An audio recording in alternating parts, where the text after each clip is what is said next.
Welcome to the Slop Farm. Enjoy the video. In this video, I will show you how to make a delicious lobster sandwich.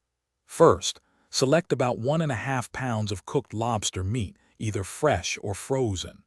Gently poach the lobster in a 1/4 cup of melted butter for a few minutes, or steam it until it's just warmed through. Then, dice the lobster into nice, bite-sized pieces, ready for mixing. Next, let's create the creamy dressing that brings everything together. In a medium bowl, whisk together 1/2 cup of good quality mayonnaise with 1 tablespoon of fresh lemon juice. Stir in 1/4 cup of finely chopped celery for that essential crunch. Finish by seasoning with a pinch of salt, a dash of freshly ground black pepper, and a sprinkle of fresh chives. Now for the assembly. Carefully fold the diced lobster meat into your creamy dressing until every piece is well coated.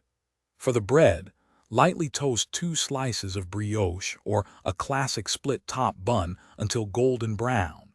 Spoon a generous amount of the delicious lobster mixture onto the toasted bread, ensuring a good filling for each sandwich.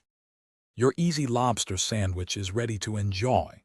Serve it immediately with a side of crispy potato chips or a light, refreshing green salad. For an extra touch, garnish with a sprig of fresh parsley or a lemon wedge. It's a simple yet elegant meal perfect for any occasion. Don't forget to check the description below for a link to a fantastic book about money, plus other great deals and resources. Thanks for watching.